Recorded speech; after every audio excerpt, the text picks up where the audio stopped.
उठा रहा है तो उसके लिए कोरोना का एक खनन किया जा रहा है लोकतंत्र की।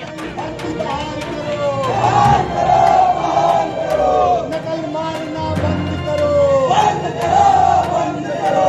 योगी मोदी मुर्दाबाद, मुर्दाबाद। योगी सरकार मुर्दाबाद। योगी सरकार। मैं चौकीदार हूँ, मैं बेरोजगार हूँ, मैं चोर हूँ, मैं चौकीदार हूँ, मैं बेरोजगार हूँ। साथियों नमस्कार, मैं हूं नीरज पटेल और आप देख रहे हैं नेशनल जनमत। जय जवान जय किसान।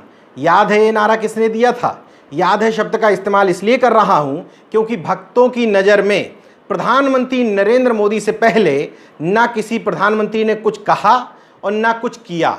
फिर भी आपको याद दिला देता हूं कि देश के लिए बेहद ईमानदार और देशभक्त प्रधानमंत्री लाल बहादुर शास्त्री जी ने ये नारा दिया था। हालांकि इस नारे में जो जवान शब्द का इस्तेमाल किया गया है वो सीमा पर खड़े हुए सैनिकों के लिए कहा गया है।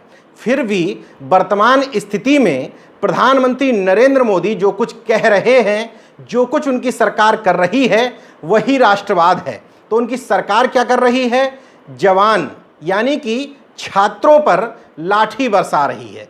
इसलिए क्योंकि छात्र रोजगार की मांग कर रहे हैं और अपनी मुद्दों को लेकर के पहले उन्होंने ताली थाली बजाई और अब प्रधानमंत्री नरेंद्र मोदी की ही स्टाइल में दीपक लेकर के, टॉर्च की रोशनी जला करके नौकरी मांगते हुए और अघोषित रिजल्टों को घोषित करने के लिए निजीकरण के विरोध में सड़कों पर उतर आए तो विभिन्न प्रदेशों में उनको लाठियां मिली। इसी तरीके से भारतीय जनता पार्टी शासित हरियाणा में केंद्र सरकार का विरोध करते हुए हजारों लाखों की संख्या में किसान सड़कों पर उतरे तो उनको वहां दौड़ा दौड़ा करके पीटा गया। ये है प्रधानमंत्री नरेंद्र मोदी की स्टाइल, जवानों को और किसानों को सम्मान देने की। बहरहाल भक्तों की नज़र में अगर उनको लाठियों से पीटा जा रहा है तो यही राष्ट्रवाद है।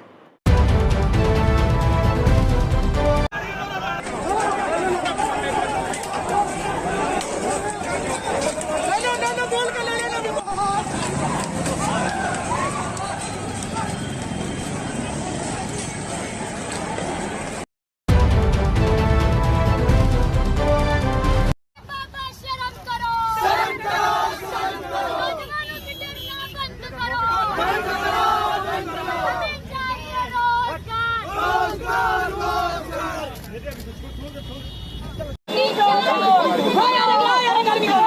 लाठीचार्ज बंद करो, मोदी की सरकार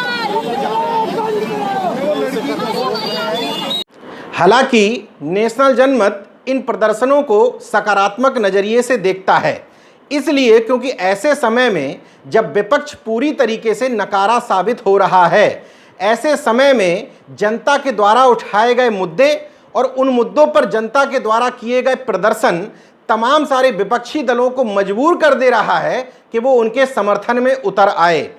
ज़्यादातर लोगों को ये बात समझनी चाहिए, जो नेताओं की तरफ हर समय आशा भरी नज़रों से देखते रहते हैं, देखना भी चाहिए। लोकतंत्र में विपक्षी दलों का ये काम है कि वो जनता के मुद्दे उठाए और उन मुद्दों के आधार पर सत्ता में आए। लेकिन अगर विपक्ष नकारा है तो तमाम जागरूक लोग हाथ पे हाथ धरे तो नहीं बैठ सकते। जो लिख सकता है वो लिखे, जो बोल सकता है जो बोले, जो सड़क पर उतर सकता है वो सड़क पर उतरे। कुल मिलाकर के इन्हीं पूरी प्रक्रियाओं से जो भांड मीडिया है उसको भी जवाब दिया जा सकता है।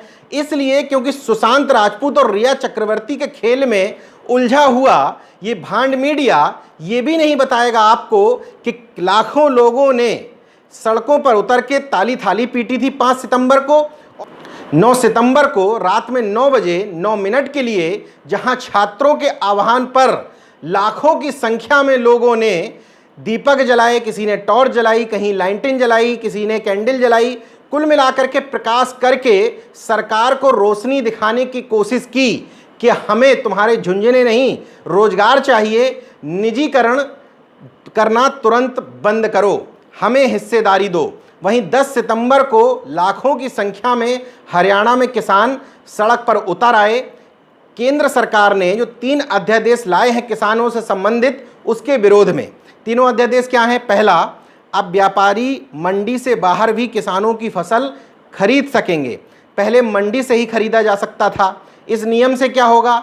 वैसे ही बेचारे किसानों को मंडी से ही उचित दाम नहीं मिलता था। मंडी से बाहर खरीदने पर स्वाभाविक तौर पर औने पौने दाम पर खरीदने की कोशिश की जाएगी। दूसरा, केंद्र ने दाल, आलू, प्याज, अनाज, इंडेबल ऑयल जैसी वस्तुओं को आवश्यक वस्तु के नियम से बाहर कर दिया है। इसका मतलब अब इसकी स्टॉक की सीमा खत्म कर दी है, मतलब कि जमाखोरी को बढ़ावा मिलेगा। किसानों की कमर तोड़ने की दूसरी व्यवस्था। तीसरा, कॉन्ट्रैक्ट फार्मिंग को बढ़ावा देने की भी नीति पर काम शुरू कर दिया है। किसान प्रमुखता इन तीनों मुद्दों को लेकर के सड़क पर उतरे थे, लेकिन जैसा होता है भारतीय जनता पार्टी के राज में हरियाणा में मुख्यमंत्री साहब ने उनके ऊपर लाठियां बरसवा दी। उसी तरीके से उत्तर प्रदेश, बिहार समेत पूरे देश भर में जहां जहां छात्रों ने अपनी मांग को लेकर के प्रदर्शन किया, वहां पर उन पर लाठियां बरसाई गईं। कुछ सद्बुद्धि आई विपक्ष को। तेजस्वी यादव, अखिलेश यादव, प्रियंका गांधी समेत अजय कुमार लल्लू और तमाम पार्टियों के नेता ट्वीट करके इस मुद्दे का जहां एक तरफ समर्थन किया, वहीं रात में 9 बजे के बाद अपनी तस्वीर खिंचवाते हुए सोशल मीडिया पर पोस्ट भी की। गनीमत है कम से कम इस तरह के मुद्दे पर कुछ तो विपक्षी दल सामने आए। हालांकि फोटो से आगे नहीं बढ़ पाए। समाजवादी पार्टी के छात्र संगठनों से जुड़े हुए कार्यकर्ताओं ने जरूर हजरतगंज में प्रदर्शन करने की कोशिश की, पुलिस ने लाठियां बरसाई। समाजवादी पार्टी के फ्रंटल संगठनों से जुड़े हुए युवा कई बार लाठियां खाने के लिए तैयार रहते हैं, छात्रों से जुड़े हुए मुद्दों पर लगातार प्रदर्शन करते रहते हैं, लेकिन समाजवादी पार्टी का शीर्ष नेतृत्व जिसको आगे आना चाहिए वो अमूमन मुद्दों से गायब रहता है। हालांकि इस बार अखिलेश यादव और डिंपल यादव ने ट्वीट भी किया और अपनी फोटो भी पोस्ट कर दी। इससे ज़्यादा उनसे उम्मीद फिलहाल नहीं की जा सकती थी। इसी में आप संतोष करिए, लेकिन धन्यवाद दीजिए कांग्रेस के कार्यकर्ताओं को, समाजवादी पार्टी के कार्यकर्ताओं को, आरजेडी के कार्यकर्ताओं को या अन्य विपक्षी दल के लोगों को, जिन लोगों ने छात्रों की इस मुहिम में समर्थन किया। क्योंकि अगर सत्ताधारी दल का कहना है कि ये राजनीति कर रहे हैं, तो इसी तरह की राजनीति की देश को ज़रूरत है। क्योंकि कहा जाता है कि सशक्त विपक्ष से ही देश का लोकतंत्र मजबूत होता है। विपक्षी दलों से नेशनल जनमत उम्मीद करता है कि वो ऐसे मुद्दों पर आंदोलन करे, प्रदर्शन करे जो सीधे सीधे जनता से जुड़े हों। इसलिए इन मुद्दों पर छात्र संगठनों से जुड़े हुए कोई भी पदाधिकारी सामने आए हैं, वो लोकतंत्र की मजबूती के लिए, नौजवानों और किसानों के मुद्दों के लिए बेहद जरूरी है। कुल मिलाकर के इस पूरे प्रकरण को आप इस तरीके से देख सकते हैं कि जनता जब आगे चलती है, मुद्दों की बात करती है, तो तमाम सारे विपक्षी दलों की मजबूरी हो जाती है कि वो उनके पीछे पीछे चलें। इसलिए नेशनल जनमत अपील करता है कि आपको अपने मुद्दे खुद बनाने पड़ेंगे, खुद गढ़ना पड़ेगा, उनको सोशल मीडिया के प्लेटफॉर्म पर उठाना पड़ेगा और ज़रूरत पड़ी तो उनके लिए खुद सड़कों पर उतरना पड़ेगा। झक मार करके इन विपक्षी दलों को आपके मुद्दों को अपने एजेंडे में शामिल करना पड़ेगा और आपके पीछे पीछे चलते हुए, अभी तो शुरुआत हुई है ट्वीट करने की, फोटो पोस्ट करने की, आगे इनकी मजबूरी हो जाएगी कि आपके मुद्दों को लेकर के ये सड़कों पर उतरेंगे। अगर एक बार जनता ने ये एजेंडा सेट कर दिया कि अगर आप हमारे मुद्दे नहीं सुनोगे तो हम सत्ताधारी दल को उखाड़ के फेंक सकते हैं, वहीं विपक्षी दलों को भी नकार करके नया नेतृत्व या नया मोर्चा खड़ा कर सकते हैं। तो विपक्ष के तो कान खुलेंगे ही, सत्ता पक्ष भी आपके मुद्दे सुनने के लिए, आपकी मांगे मानने के लिए, आपको हक और अधिकार देने के लिए बाध्य हो जाएगा। जय जवान, जय किसान, जय विज्ञान, जय संविधान। धन्यवाद। दोस्तों, अगर आपने मेरा YouTube चैनल सब्सक्राइब नहीं किया तो प्लीज़ सब्सक्राइब कर लें और उस बेल आइकन पर जरूर क्लिक करें, जिससे जो मेरे न्यू वीडियो हैं वो आप देख सकें। बाबा शर्म करो, शर्म करो, शर्म करो। नौजवानों से डरना बंद करो, बंद करो, बंद करो। हमें चाहिए रोजगार, रोजगार, रोजगार।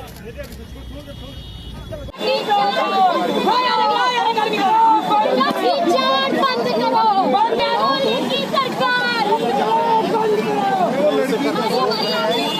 यूपीएसआई भर्ती बहाल करो, बहाल करो, बहाल करो। नकल मारना बंद करो, बंद करो, बंद करो। योगी मोदी मुर्दाबाद, मुर्दाबाद।